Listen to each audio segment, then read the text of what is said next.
नमस्कार, मैं हूं सौरभ त्रिपाठी। आप देख रहे हैं India news Uttar Pradesh Uttarakhand. Bulletin शुरुआत करते हैं लखनऊ से। खबर है जहां पर नगर निगम की चलेगी बड़ी सौगात। 26 मई को सीएम योगी आदित्यनाथ देंगे सौगात। तो 413 करोड़ की परियोजनाओं का शिलान्यास, 342 योजनाओं का होगा सीएम करेंगे लोकार्पण। नगर निगम को मिलेगी नई रोड स्वीपिंग मशीनें, शहर की सफाई व्यवस्था में होगा बड़ा सुधार। ये बड़ी जानकारी इस वक्त की आप देख पा रहे हैं। नगर निगम को ये बड़ी सौगात मिलने जा रही है।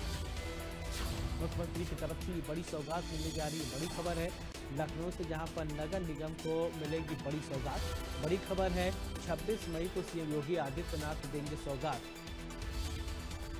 तो 413 करोड़ की परियोजनाओं का शिलान्यास, ये बड़ी जानकारी आप देख सकते हैं। 342 योजनाओं का होगा लोकार्पण।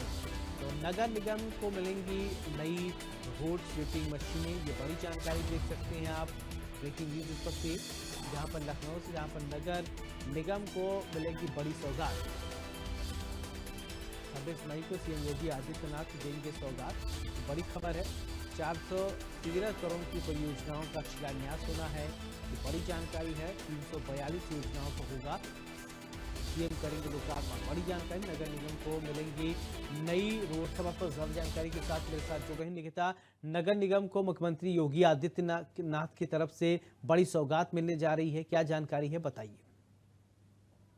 हाँ, बिल्कुल। देखिए, नगर निगम को एक बड़ी सौगात मिलने वाली है 3 वर्ष कंप्लीट होने के बाद। कल यानी कि 26 मई को मुख्यमंत्री योगी आदित्यनाथ लगभग 413 करोड़ की परियोजनाओं का शिलान्यास करेंगे। 342 योजना है, उनका लोकार्पण होना है। नगर निगम को नई मशीन्स भी मिलेंगी। खासतौर पर रोड स्वीपिंग मशीन की अगर मैं बात करूं तो सफाई पर यहाँ पर पूरा ध्यान में रखते हुए कल ये कार्यक्रम होने जा रहा है। और आपको बता दें, इस कार्यक्रम में खुद मुख्यमंत्री योगी आदित्यनाथ शिरकत करेंगे। दोनों डिप्टी सीएम की अगर मैं बात करूं, केशव प्रसाद मौर्य, ब्रजेश पाठक की मौजूदगी होगी। और साफ तौर पर जो महापौर है सुषमा खरकवाल कल इस प्रोग्राम का हिस्सा बनेंगी। तो स्वच्छ भारत अभियान की जो मुहिम है, कहीं ना कहीं प्रधानमंत्री नरेंद्र मोदी ने खड़ी की थी। और उसके बाद से लगातार उत्तर प्रदेश में भी देखा गया है कि किस तरीके से स्वच्छता को लेकर के लगातार जो प्रयास है वो किए जा रहे हैं। और कल इस बीच नगर निगम को कई बड़ी सौगातें मिलेंगी, जिसको लेकर इंदिरा गांधी प्रतिष्ठान में कल लगभग 10:30 बजे जो एक कार्यक्रम है उसका फिलहाल आगाज होने वाला है, जिसमें नगर निगम को कई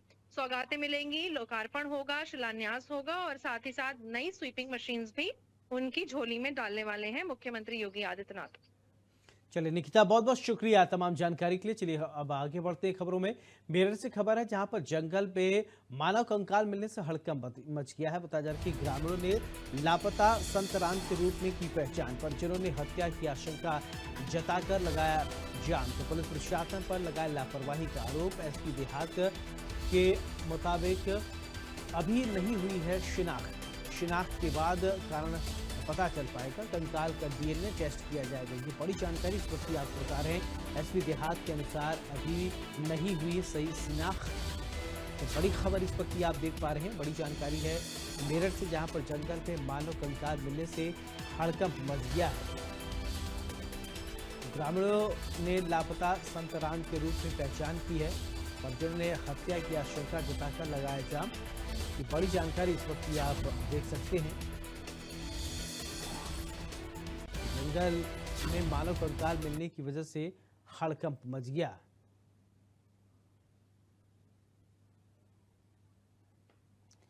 तो ग्रामीणों ने लापता संत राम के रूप में ये कंकाल की पहचान की बात कही है। फिलहाल अभी एसपी ने कहा है कि सही से शिनाख्त नहीं हो पाया है। डीएनए रिपोर्ट आने के बाद ही पता चल पाएगा कि ये शख्स जो कंकाल मिला है, नर कंकाल, किसका है। जो ग्रामीण का आरोप है वही शख्स है या कोई और है। फिलहाल अब ये जांच का विषय है, जांच के बाद ही पता चल पाएगा।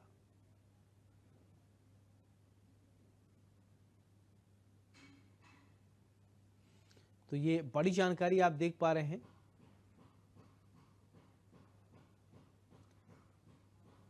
ग्रामीणों ने लापता संतराम के रूप में पहचान की है।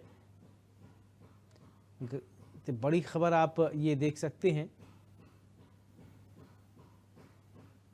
तो परिजनों ने हत्या की आशंका जताकर लगाया जाम।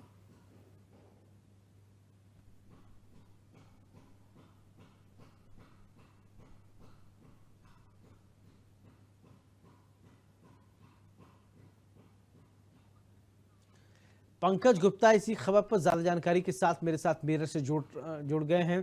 पंकज, क्या है ये पूरा मामला, बताइए।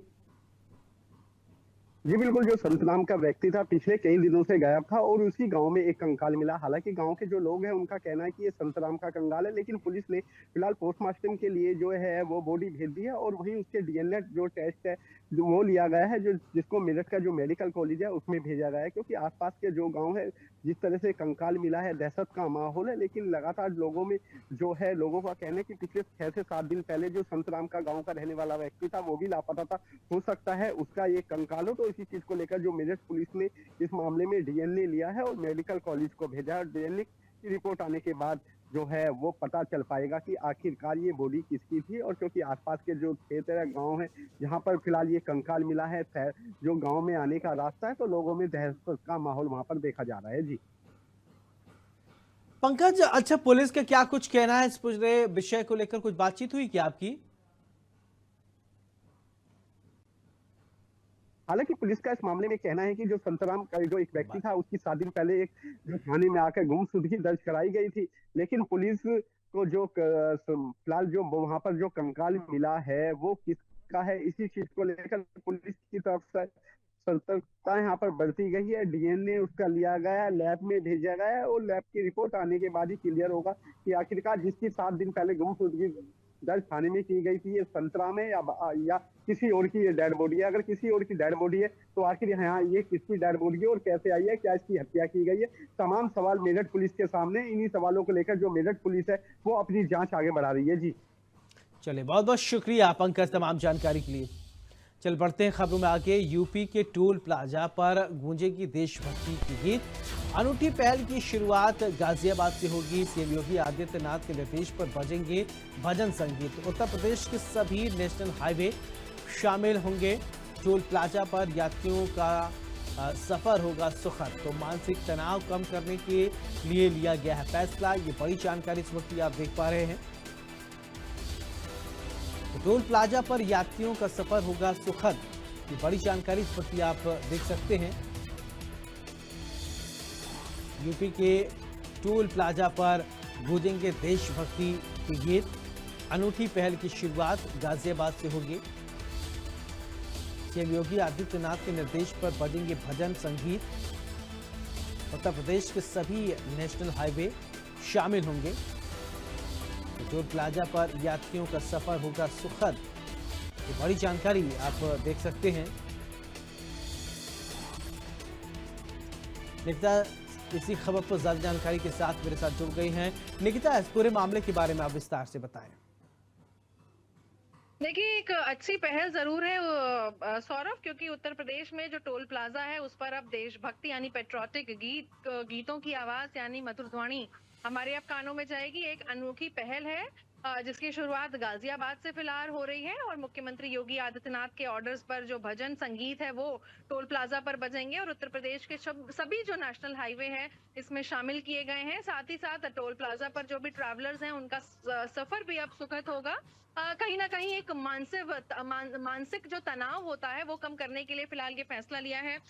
लंबी दूरी तय करके आते हैं, जब टोल प्लाजा पर रुकते हैं तो वहां पर कह सकते हैं मेडिटेशन के थ्रू और साथ ही साथ मेंटल पीस के लिए यहाँ एक सरकार की पहल की गई है। गाजियाबाद से इसकी शुरुआत हो रही है और मुख्यमंत्री योगी आदित्यनाथ का फिलहाल ये फैसला है। अब देखने वाली बात होगी कि आखिर इस सुनने के बाद जो ट्रैवलर्स हैं उनकी क्या कुछ प्रतिक्रिया सामने आ रही है और कितना ये जो संगीत है, ये भजन है, उसे वो लोग कितना एंजॉय कर रहे हैं।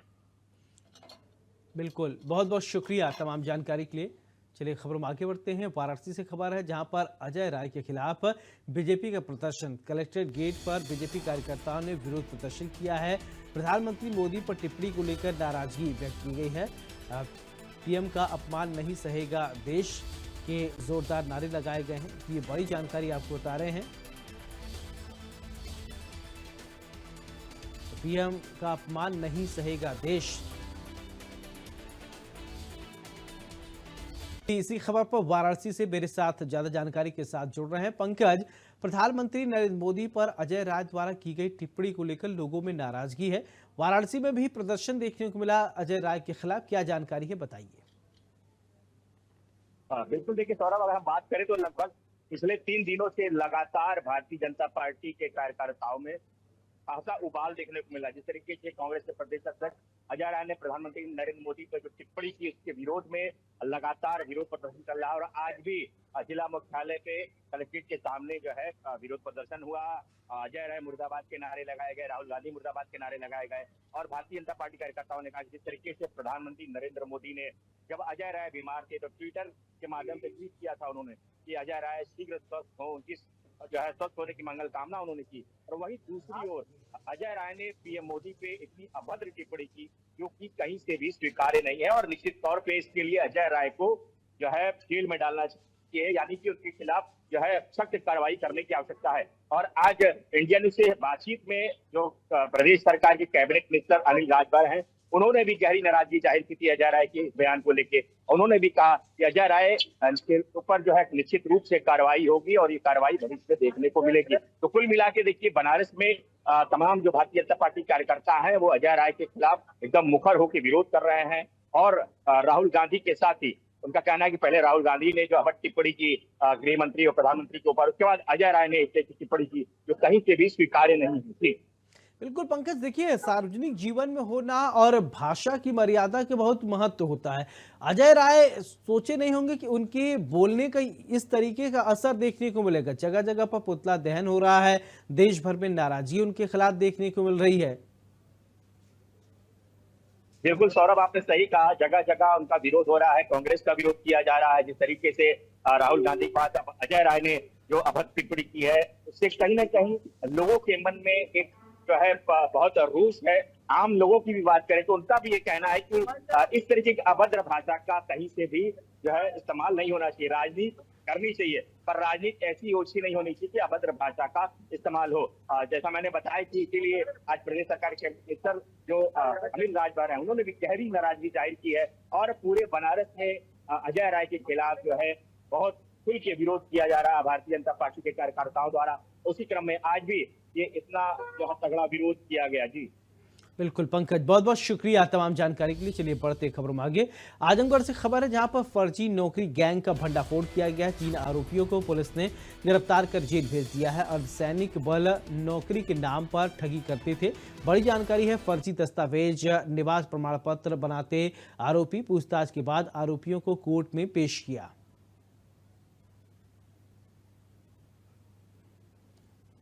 तो ये बड़ी जानकारी आप देख सकते हैं, बड़ी खबर है जहां पीएम का अपमान नहीं सहेगा देश के नारे लगाए गए। ये बड़ी जानकारी आप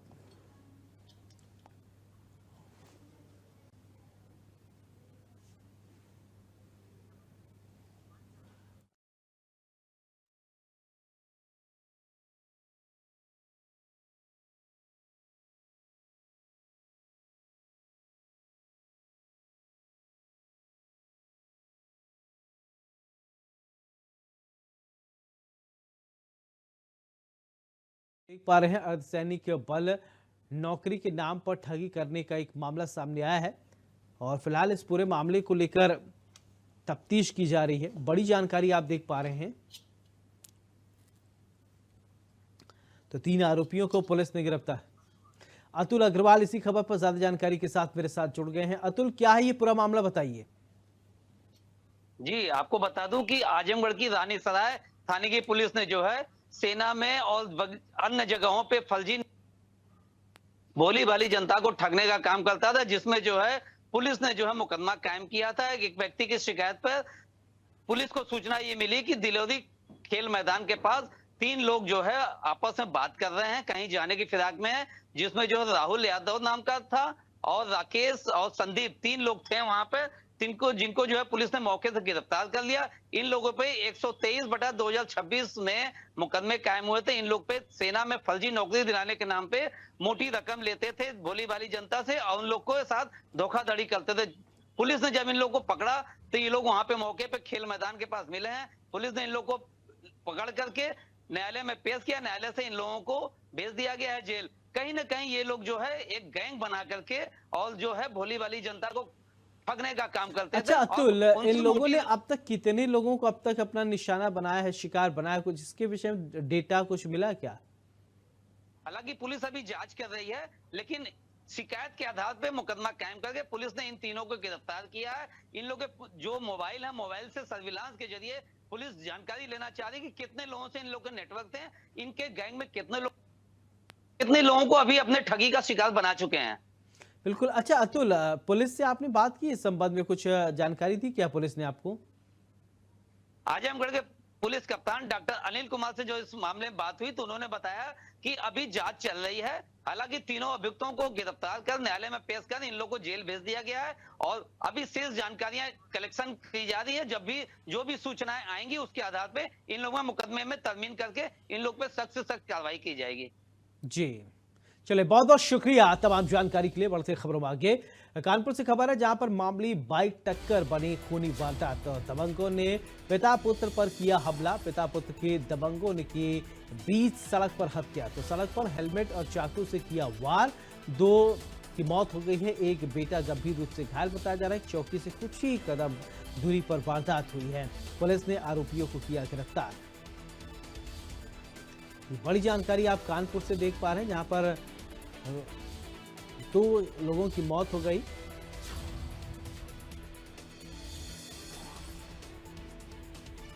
तो मामूली बाइक टक्कर खूनी संघर्ष में तब्दील हो गई है। दबंगों ने पिता पुत्र पर हमला कर दिया। तो पिता पुत्र की दबंगों ने की बीच सड़क पर हत्या की बड़ी जानकारी आप देख पा रहे हैं। सड़क पर हेलमेट और चाकू से किया वार। तो 2 की मौत हो गई है, एक बेटा गंभीर रूप से घायल हो गया है।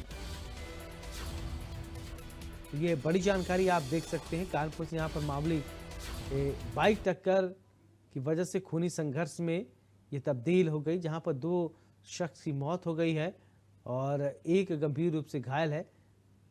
पुलिस पूरे मामले को लेकर तफ्तीश कर रही है।